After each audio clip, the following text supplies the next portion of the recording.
नमस्कार बंधुरा आज के आमी आपनादेर पाका आमेर आइसक्रीम बानिये देखाबो।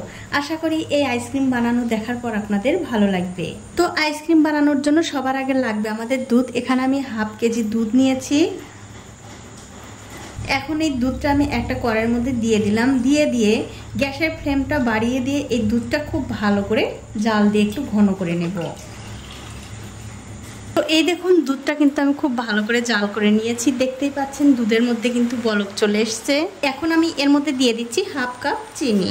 মিষ্টিটা কিন্তু বন্ধুরা আপনারা আপনাদের স্বাদ অনুযায়ী দিয়ে নেবেন। এবারে চিনির সঙ্গে এই দুধটা আবারও খুব ভালো করে জাল দিয়ে নিতে হবে। দেখুন চিনি দিয়ে এই দুধ কিন্তু আমি 5 থেকে 7 মিনিট খুব ভালো করে জাল দিয়ে নিয়েছি। দেখতেই পাচ্ছেন দুধটা কিন্তু অনেকটা ঘন হয়ে গেছে। এর চেয়ে আর ঘন করার দরকার নেই। এবারে আমি গ্যাসের ফ্লেমটা বন্ধ করে দিয়ে এই দুধটা একটু ঠান্ডা করে নেব।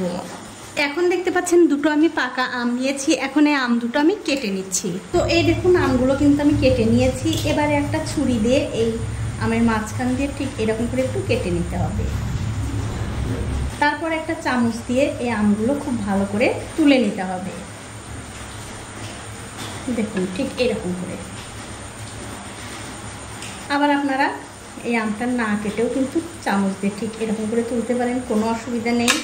আর এই একই রকম করে কিন্তু সবগুলো আম এই খোসা থেকে বের করে নিতে হবে। এখন আমাদের যা করতে হবে এই আমগুলো একটা মিক্সিং জারে দিয়ে দিতে হবে। তারপর এর মধ্যে দিয়ে দিচ্ছি 1 চিমটি পরিমাণে নুন আর দিয়ে দেব আগে থেকে জাল করে রাখা সেই দুধ। এবারে মিক্সির ঢাকাটা বন্ধ করে আমার দুধটা খুব ভালো করে পেস্ট করে নিতে হবে। তো এই দেখুন বন্ধুরা আমার দুধ কিন্তু আমি খুব ভালো করে পেস্ট করে নিয়েছি। তো এখন আমি আইসক্রিমগুলো বানিয়ে নেব। তার জন্য ওয়ান টাইম যে চায়ের কাপগুলো হয় সেই কাপগুলো আমি নিয়েছি। আপনারা চাইলে এই কাপের মধ্যেও বানাতে পারেন, আবার আইসক্রিমের যে মোল্ড আছে সেই মোল্ডের মধ্যেও কিন্তু বানিয়ে নিতে পারবেন। এবারে অল্প অল্প করে এই দুধ আর আমের মিশ্রণ এই কাপের মধ্যে দিয়ে দিতে হবে। আর আমার এই ছোট্ট চ্যানেলটি যারা সাবস্ক্রাইব করেছেন তাদেরকে অনেক ধন্যবাদ। আর যারা সাবস্ক্রাইব করেননি তাদেরকে সাবস্ক্রাইব করে নেওয়ার অনুরোধ রইল। যে সকল বন্ধুরা আমার এই রেসিপিটা ফেসবুক থেকে দেখছেন তাদের কাছে আমার একটাই অনুরোধ, অবশ্যই আমার এই পেজটিকে ফলো করে দেবেন।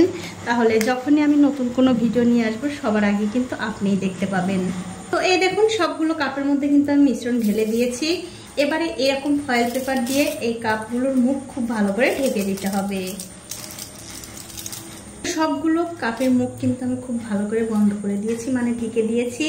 এখন আমি এই আইসক্রিমের মধ্যে কাঠি দেব। তার জন্য এই ফয়েল পেপারের উপরে সামান্য একটু করে কেটে দিচ্ছি। এবারে একটা একটা করে কাঠি এই আইসক্রিমের মোল্ডের মধ্যে দিয়ে দিতে হবে।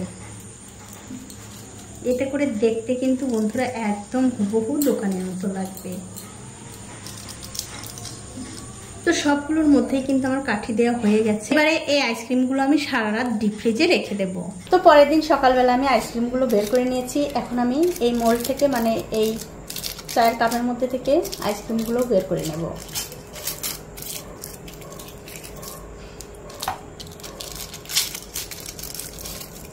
আর দেখুন আইসক্রিমের কালারটা কত সুন্দর হয়েছে।